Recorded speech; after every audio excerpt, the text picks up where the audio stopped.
começando mais um vídeo no meu, seu, no nosso, um belo dia resolvi pensar, esse canal que produz conteúdo filosófico semanalmente. Então já se inscreve aqui no canal, ativa o sininho para receber as notificações, porque toda semana tem 2 videozinhos por semana que você tem que assistir.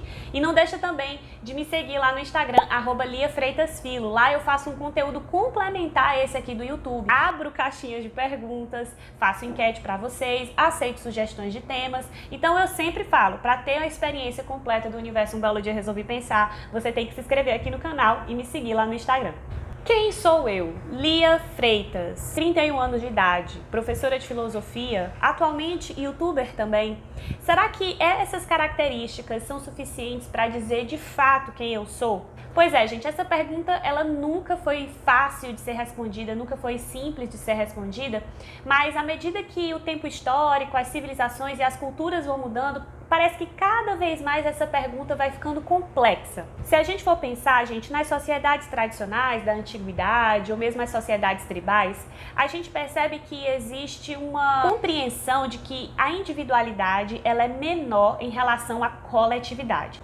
Então, o que esse indivíduo é determinado, vamos dizer assim, de onde ele pertence. Então, quem eu sou vai estar determinado pela família a qual eu pertenço, a terra, o lugar, a tribo. Só que aí, gente, quando chega a modernidade, o indivíduo passa a ser mais importante do que a coletividade. E aí, essa pergunta, quem eu sou, essa pergunta sobre a nossa identidade, ela vai ficando um pouquinho mais espinhosa. É ali mais ou menos no final da Idade Média, no Renascimento, quase transicionando aí para a Idade Moderna, que o indivíduo começa a ser considerado na civilização ocidental como o ponto principal, o indivíduo pensante, aquele que é dotado de razão e é capaz de conhecer a si, a realidade que ele pertence e manipular essa realidade segundo o seu desejo ou segundo aquilo que beneficie ele. Isso vai acontecer por uma série de mudanças econômicas, sociais, culturais, enfim.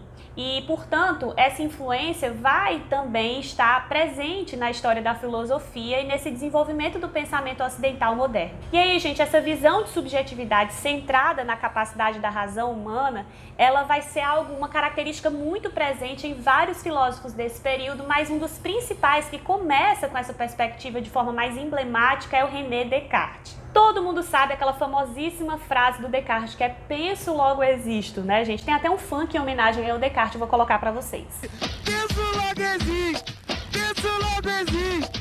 Penso, logo existo! Descartes, quem disse isso? Mona Lisa! E olha que interessante, gente, o Descartes vai chegar ao que ele chama dessa primeira certeza, que é o cogito ergo sum, penso, logo existo, através da incerteza, através da dúvida. O que o Descartes queria era chegar num conhecimento claro e preciso sobre a realidade. Então, para chegar até isso, ele começou a duvidar, questionar vários aspectos do conhecimento humano, como, por exemplo, o conhecimento sensível, as nossas crenças, até o conhecimento matemático esse rapaz duvidou. Só que ele chegou num ponto de duvidar que ele duvidou da sua própria existência. Mas aí ele chega à seguinte conclusão: bom, se eu duvidei de tudo até agora, será que sobra alguma certeza para mim? Aí ele vai dizer, a certeza que sobra é que eu duvido. Ou seja, se eu duvido, significa que a dúvida ela é um exercício do pensamento. Então, se eu penso, eu existo. Ou seja, gente, essa visão de subjetividade que o Descartes vai trazer é uma subjetividade formada a partir de uma unidade da razão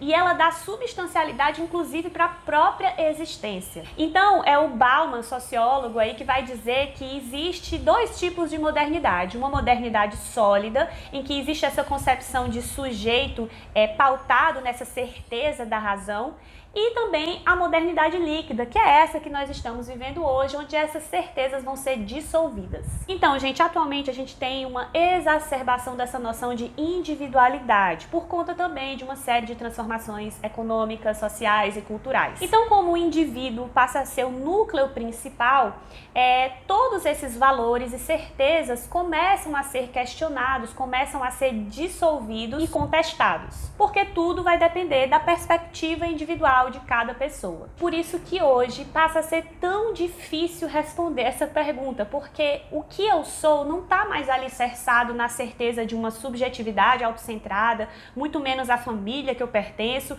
porque todos esses conceitos de racionalidade, família, nacionalidade, eles vão sendo questionados e vão trazendo novas perspectivas e vão sendo relativizados diante dessa circunstância. E aí nós temos o queridíssimo Foucault, que vai falar bastante sobre essa questão do sujeito, essa questão das identidades. E olha que coisa interessante que o Foucault nos fala, gente. Ele diz que esse termo sujeito, ele tem o seguinte sentido, que o sujeito é aquele que se assujeita, ou seja, aquele que se submete. O que o Foucault está dizendo é que a formação da nossa subjetividade é um processo de se sujeitar às relações de poder. Então, por exemplo, quando eu nasci, a minha mãe comprou uma série de vestidinhos cor-de-rosa, floridos, me deu uma série de bonecas e a partir daí eu fui entendendo que eu era mulher. E eu comecei a performar essa feminilidade a partir desse processo de assujeitamento a certas normas sociais e comportamentais, que a minha mãe e o meu pai também se assujeitaram. E aí esse processo de formação da subjetividade, ele começa a ser não só um recebimento aí educativo dessa subjetivação, mas também como eu vou elaborando isso que eu recebo e como eu também imponho esses processos de subjetivação às outras pessoas. E uma coisa legal que Foucault vai dizer é que a gente pode recusar sim essas imposições de que tipo de sujeito nós vamos ser dentro da sociedade. O Foucault vai observar que cada indivíduo pode se ver como uma espécie de tela em branco e criar sua subjetividade a partir do que ele deseja, do que ele acha coerente, daquilo que ele sente realmente faz parte ali de uma elaboração autêntica de quem ele é. Então, gente, eu penso que no fim das contas, esse sujeito que eu mostro pra vocês, ou que eu penso que eu sou, nada mais é do que uma ilusão. Esses dias lá no Instagram eu fiz um post sobre o Pascal e ele fala bastante sobre isso. Ele diz que o eu é apenas uma ilusão, porque a gente constrói uma série de projeções de quem a gente pensa que a gente é, ou do que a gente deseja ser, ou a partir do que as pessoas falam do que a gente é. Mas, na verdade, tudo isso pode mudar segundo as circunstâncias, segundo a realidade, as vivências que a gente vai aí ter ao longo da vida. Então é isso, gente. Espero que vocês tenham gostado do vídeo de hoje. Me falem aí quem são vocês. Vocês gostaram aqui das perspectivas dos filósofos, dos pensadores que eu trouxe? Me deixem aqui nos comentários, deixa o like também para me dar aquele apoio e nos vemos numa próxima. Tchau, tchau, gente!